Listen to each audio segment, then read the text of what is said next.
it was not the American democracy that I was used to. Yeah. And that was really difficult. Because I was an American, people assumed that I didn't know anything, which was kind of fun because then I could whip back at them in Spanish. They'd look at me and be like, "What just happened?" Because my hair was almost blonde then, and so that was very surprising. But we were treated differently because we were wealthy Americans. People watched what they said around us. We did have a maid. We did have a chauffeur our last 2 years there. But that's because everybody did. And you didn't want to ever leave your house empty. Because if your house sat empty, you were more likely to have somebody break in. The crime was rampant. Our house was broken into. We were never carjacked, but I do have friends who were carjacked frequently. One of my friends' dad was the Danish ambassador, and he and his driver got kicked out of 6 cars in the course of 2 years. They stole the cars. Yeah, and it was because we're wealthy. Yeah. And that's very different. Here, the wealthy are looked up to almost. And there, not so much. Yeah. What challenges did learning the new language or dialect create for you?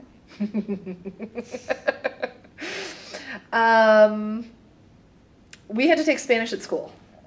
Every kid had to take Spanish. Even the kids who spoke Spanish natively had to take Spanish. It was kind of a joke. But I ended up in the beginning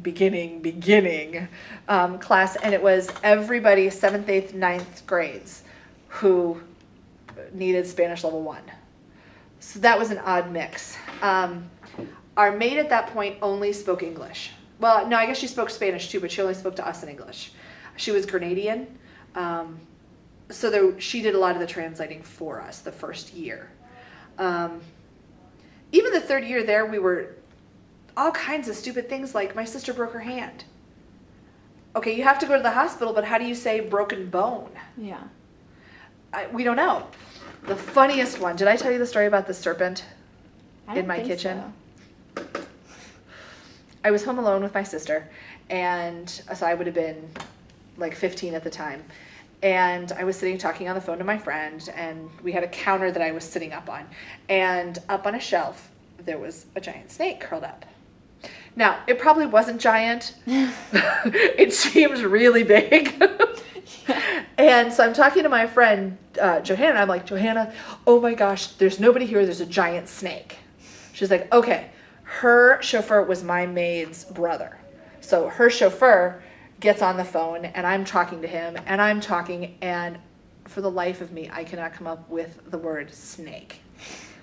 Could not come up with it. So the only thing I could come up with is hay un serpiente. There's a serpent in my kitchen. At which point, he drops the phone because he's laughing so hard. And I'm like, long, green, tongue sticking out. And he's like, "Oh, a culebra." I'm like, "Yes, a culebra. Get over here and help me." That's hilarious. It was just silly things like that. It took us a while to figure out how to get places. My mom joked that she had Sesame Street Spanish when we got there. Abierta, cerrada, open, close, and counting to 10. Yeah. But by the end, she was able to make herself pretty well known. Yeah. Did you use your English language at all? Yeah. I went to an American school.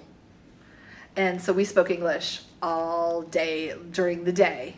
And then I'd come home, and on the bus we'd hear lots of language, because that's when kids started speaking in their native languages. And then once we were home, it was English, except with the maid. But the last year and a half I was there, it was a lot in other languages. A lot of Spanish. Even at lunch, the classes had to be in English, but the conversations didn't have to be. Yeah. Which was kind of funky, but I learned a lot. I used to be able to cuss in, 37 different languages? Wow. Well, because could be useful. Well, exactly. That's one of the things that you do. When you meet someone who speaks a different language, you say, "Well, how do you say?" Yeah. And they're always cuss words. Yeah. Well, there were all of these different nationalities, so we started swapping cuss words. It was awful. That's hilarious.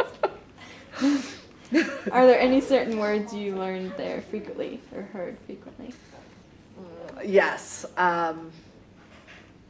a lot of swear words, because the Venezuelans, while it's a very Catholic country, there is not a prohibition on language. So we heard lots and lots and lots of cussing. And it got so we knew the words for where we needed to go. When we went to the grocery store, you needed your list of grocery shopping words. My mom literally had a list that her Spanish teacher put together. Here's how you say bread. Here's how you say milk. Here's how you say cheese, ice cream, all of the things that you might need to buy.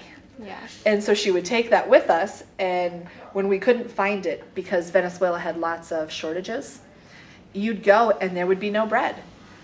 Oh, well, the factory is not working this week. Okay, how does a bread factory not work? It's one thing to not have a whole lot of bread before Labor Day. Yeah. You know, picnic kind of stuff, but this was all the time. There just wouldn't be food on the shelves. And so my mom had to learn to ask for those kinds of things. Yeah. And by the third year we were there, the manager knew my mom well enough that when things would start to get short, he would put things aside for my mom. She probably ended up giving him extra money for it, but I don't remember that part. Yeah. You know, when there wasn't milk, and she'd say, "Hi, I'm here to get my milk," and he'd be like, and he'd pull out the milk and he'd hand it to her. You know, special things that he did for my mom, Yeah. knowing that she didn't speak any English Yeah. or speak any Spanish was tricky. I'm trying to think what other words we used. That was, a lot of it was dependent on where you were. Yeah. Yeah. Okay. What does it mean to be an American or an Ohioan to you? I will never forget coming back into the United States the first time. I got to go to the American line because we went through Miami most times. And so we went from Venezuela to the Miami International Airport, and there are these long lines of people. And there's all of this language going on, and it's noisy, and the line goes on forever, it looks like. And then next to that, there's this wonderful line for the Americans. And you go in and you're like, okay, here's my passport. And they say, well, hi, welcome back to the United States. And it was this pride and this, oh, thank heavens. We loved being there. And I think, if anything else, we learned how important America was.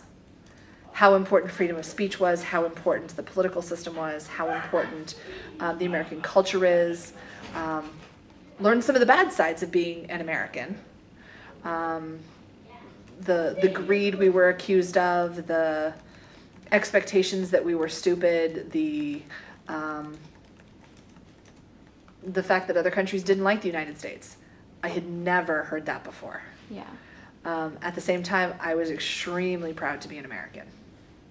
Yeah. It was pretty cool. 4th of July, man, we had on our red, white, and blue. To this day, I'm a dork. I make us all wear red, white, and blue because it is so meaningful to me. Yeah. So, your experience kind of stands for this, but could you be an American but still learn the Venezuelan culture? Absolutely. Absolutely. It was easier for me than it was for my parents because I walked into a group of kids. Yeah. And, you know, teenagers don't care where you're from. They just talk to you. Yeah. And that was very, very welcoming.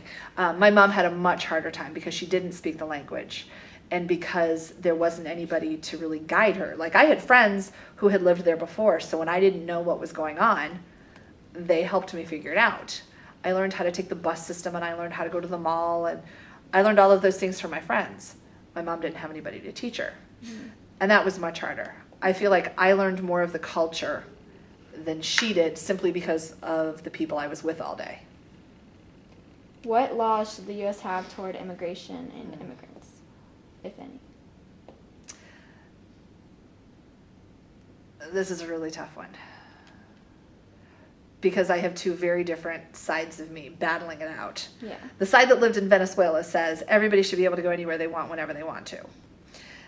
And it shouldn't matter where you're from, and it shouldn't matter your income. It just shouldn't matter because there should be this big cultural exchange.